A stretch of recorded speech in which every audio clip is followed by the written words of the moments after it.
नमस्कार.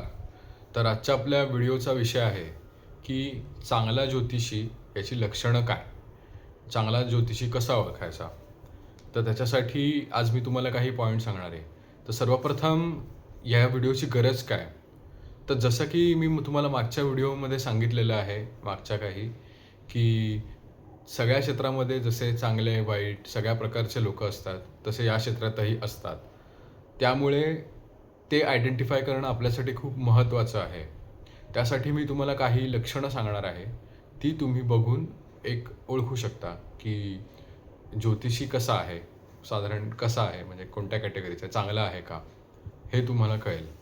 तर त्याचं पहिलं पॉइंट असा, की तो पर्सनॅलिटी बघून तुम्हाला प्रसन्न वाटलं पाहिजे. त्याचं व्यक्तिमत्व असं प्रसन्न असलं पाहिजे.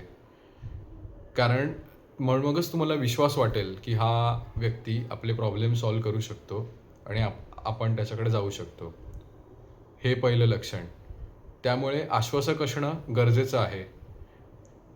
त्याच्यानंतर एक कसं तो नॉर्मल माणसासारखं त्याचं बोलणं नसेल, का एक चांगलं तेज त्याच्याकडे असेल, असं त्याचं व्यक्तिमत्व असेल. त्याच्यानंतर दुसरा पॉइंट असा, की एक पॉझिटिव्हिटी असते त्याच्यामध्ये तुम्हाला. म्हणजे काही तुमचा प्रॉब्लेम असेल, तर तो हमखास सॉल्व्ह होईल असं तुम्हाला त्यांच्याकडे बघून किंवा त्यांचं बोलणं ऐकूनच वाटायला लागतं. एक पॉझिटिव्हिटी ते तुम्हाला देतात. त्यामुळे त्या प्रॉब्लेमपासून तुम्हाला म्हणजे काही करण्याआधी तुम्हाला नुसतं त्यांचं बोलणं ऐकूनच बरं वाटायला लागतं. पॉझिटिव्ह वाटायला लागतं आणि ते तुम्हाला घाबरवून सोडत नाहीत. जसं की एखाद्याकडे जाऊन आपल्याला ते सांगतात की ह्याच्यातून कसा मार्ग काढायचा आणि आता काय करता येईल. जर नाही तुमचं हेच खराब आहे, ते खराब आहे असं करत करत तुम्हाला जर घाबरवून सोडलं, तर हे काही चांगलं लक्षण नाही. तुम्हाला आश्वासकच वाटलं पाहिजे, तुम्हाला पॉझिटिव्ह वाटलं पाहिजे. हे एक चांगलं लक्षण आहे त्या ज्योतिषीमुळे.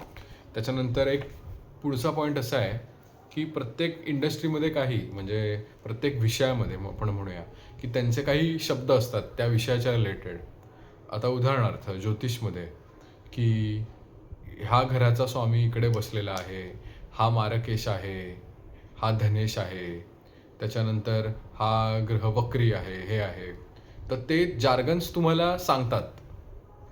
तर ते सांगणं म्हणजे ॲक्च्युली ते सामान्य माणसांना ते जार्गन्स सांगून काही हे नाही आहे. म्हणजे त्यांना आपण समस्येचा उपाय सांगितला पाहिजे. हे असे शब्द त्यांना सांगून कन्फ्यूज करून काय होणार. त्यामुळे तुमच्या प्रश्नाचं असं स्ट्रेट असं उत्तर तुम्हाला मिळालं पाहिजे. हे असे शब्द ऐकून म्हणजे कन्फ्युजिंग शब्द, टेक्निकल शब्द त्या विषयातले हे तुम्हाला सांगितले नाही गेले पाहिजेत. तुम्हाला सिंपल तुम्हाला कळेल, तुम्हाला समजेल अशा भाषेत तुम्हाला येऊन समजवलं पाहिजे आणि सुटसुटीत आणि स्ट्रेट उत्तर त्याचं दिलं गेलं पाहिजे. जो काय प्रश्न असेल त्याचं. हे एक लक्षण. त्याच्यानंतर प्रत्येक उपाय हा प्रॅक्टिकॅलिटीच्या बेसिसवर तुम्हाला सजेस्ट करेल चांगला ज्योतिषी. म्हणजे तो तुमचं स्थलकाल पात्र, जसं मी मागच्या काही व्हिडिओमध्ये सांगितलं आहे, की ज्योतिषमध्ये स्थलकाल पात्र ह्याला खूप इम्पॉर्टन्स आहे. नक्कीच इम्पॉर्टन्स आहे. त्यामुळे त्या गोष्टी बघूनच तुम्हाला मदत तुमची केली पाहिजे त्यांनी. हे महत्त्वाचा फॅक्टर आहे. त्याच्यानंतर आणखीन एक महत्त्वाचा पॉईंट, की तुम्हाला तुमचं भविष्य सांगण्याआधी कुंडली बघून काहीतरी तुमच्या पास्टबद्दल थोडीशी माहिती सांगता आली पाहिजे, की तुमच्याबद्दल, तुमच्या काही घटना पूर्वी घडल्यात, त्याच्याबद्दल तुम्हाला काहीतरी सांगितलं गेलं पाहिजे. तरच म्हणजे एखाद्या व्यक्तीने तुम्हाला जर त्या घटना सांगितल्या, तरच तुम्ही त्यांचं पुढे काय करायचं हे ऐकाल, बरोबर? तर असं तुम्हाला सांगितलं गेलं पाहिजे. हा आणखीन एक पॉईंट. त्याच्यानंतर जो चांगला ज्योतिषी असतो, हे बघा, तो तुम्हाला त्यांनी सांगितलेली त्यांची फी, मोबदला जो काय असेल तो, त्याच्या व्यतिरिक्त मग तुमच्याकडून काहीही अपेक्षा ठेवणार नाही जास्तीची. जसं की तुम्हाला नाहीतर काही वेळा कसं होतं, म्हणजे फी सांगून पण म्हणजे नंतर फी कमी असते आणि नंतर मग ते उपाय करून घ्या, पूजा करून घ्या आमच्याकडून. असं ते खूप म्हणजे हाय रेट आणि पैसे सांगितले जातात त्याचे. तर त्या अर्थात ते उपाय कधी-कधी गरजेचे असतात, पण ते अर्थात मी सांगितलेलं आहे आधी, की ते स्टेरॉइडसारखं असतं. जसं की स्टेरॉइड्स प्रत्येक पेशंटला त्याची गरज नसते. काही सिरियस पेशंटना स्पेशल केसमध्ये गरज असते. तसं तेव्हाच त्याची गरज असते. असं सरसकट सगळ्यांना तसे उपाय नसतात द्यायचे अशा पद्धतीचे. असं एक त्याचं शास्त्र असतं. अर्थात ती एक वेगळी पद्धत आहे. मी टाईप्स ऑफ ॲस्ट्रोलॉजरमध्ये ह्याच्याबद्दल तुम्हाला सांगितलेलं आहे. पण हे एक ढोबळमानाने सांगतोय मी तुम्हाला वरवर. म्हणजे माझ्या एक्सपिरियन्सनुसार आत्तापर्यंत मी जे अनुभवलं आहे, जे अभ्यास करतो, जे बघितलं आहे, त्याच्यानुसार मी तुम्हाला सांगतो. त्याच्यानंतर जसं की मी सांगितलं आत्ताच तुम्हाला, की त्याच्यापेक्षा मग जास्त काही अपेक्षा नसेल चांगल्या ॲस्ट्रोलॉजरची त्यांनी सांगितलेल्या फीपेक्षा. हे एक आणखीन एक महत्त्वाचं लक्षण.